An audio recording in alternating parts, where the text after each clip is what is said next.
Assalamualaikum warahmatullahi wabarakatuh. Ya, bertemu lagi dengan Pak Fian. Kali ini kita masuk ke pembelajaran fikih. Ya, sebelumnya kan kita sudah membahas mengenai tujuh air ya, tujuh macam air yang sudah dijelaskan oleh Bu Faiko. Selanjutnya kita akan membahas mengenai air dibedakan menjadi 4 macam. Yaitu yang pertama adalah air mutlak.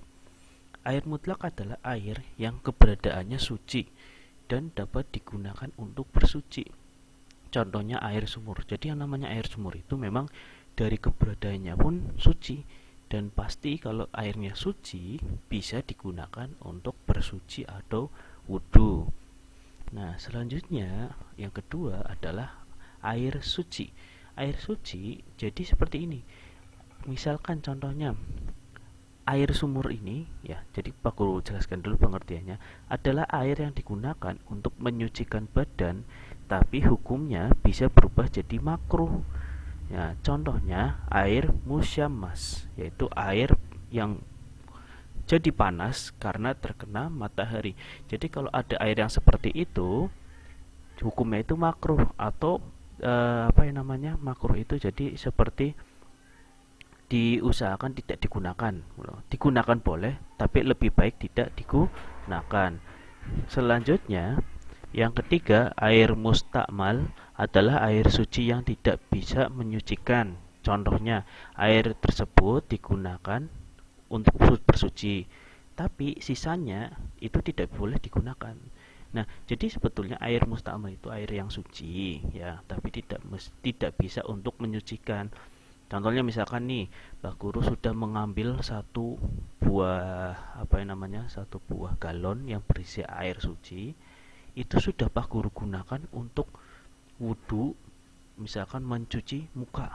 Nah, air sisanya itu tidak boleh atau tidak bisa digunakan untuk wudhu, harus ambil air yang baru, itu seperti itu. Yang keempat, ini adalah air najis. Jelas, air najis itu jelas air yang tidak bisa digunakan untuk bersuci. Namun air najis ini dibedakan menjadi dua jenis, yaitu yang pertama, air yang jumlahnya kurang dari 2 kula atau yang setara 2 drum minyak. Jika terkena najis, maka jadi najis. Jadi seperti ini, misalkan Pak Guru punya air, jumlahnya itu kurang dari 2 drum minyak. 2 drum minyak kan sangat banyak. Contohnya misalkan Pak Guru punya air yang ukurannya cuma satu botol aqua 1 liter. Nah, ternyata ketetesan air najis. Pasti air yang di dalam botol itu semuanya jadi najis karena jumlahnya kurang dari 2 drum minyak. Nah, yang kedua, air yang jumlahnya lebih dari 2 kula atau setara 2 drum minyak. Jika terkena najis, bisa jadi najis apabila bau, warna, dan rasa berubah. Contohnya Pak Guru nih, Pak Guru punya sebuah kolam renang yang sangat besar. Itu kan jumlahnya lebih dari 2 liter minyak. Nah, suatu saat tiba-tiba ada seekor burung, menjatuhkan kotorannya ke apa namanya ke kolam. Nah, ternyata setelah kolamnya itu kejatuhan itu, warnanya, baunya, dan rasanya tidak berubah, maka kolam itu tidak najis. Nah, beda cerita kalau misalkan seperti ini, Pak Guru punya sebuah bak untuk wudhu, ya, kemudian kejatuhan, misalkan contohnya apa ya, air yang kotor, ya, air kotor. Nah, tiba-tiba tempatnya itu atau baknya itu warnanya berubah dan baunya juga berubah, tidak enak.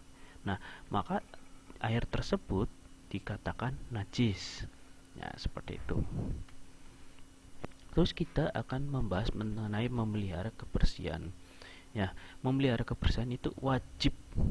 Wajib karena apa? Kebersihan itu adalah sebagian dari iman, seperti pada hadis tentang kebersihan, an-nadhafatu minal iman, yang artinya kebersihan adalah sebagian dari iman. Nah, di sini Pak Guru ada contoh cara membersihkan pakaian. Yang pertama, dicuci bersih dengan sabun. Yang kedua, dijemur di bawah sinar matahari. Yang ketiga, disetrika supaya halus dan dapat membunuh kuman. Dan yang keempat, disimpan dalam lemari dengan rapi. rapi. Nah, jadi yang namanya membersihkan itu kita sebagai manusia, sebagai umat muslim itu wajib untuk membersihkan ya. Nah, selanjutnya tugas untuk kalian itu adalah tulislah cara membersihkan atau mencuci tangan dengan sederhana saja. Kata-katanya sederhana saja, tidak perlu panjang lebar ya. Tugas ini nanti kalian kirim ke guru kelas masing-masing dan kemudian nanti di apa ya, tugasnya itu difoto dan dikirimkan via WhatsApp.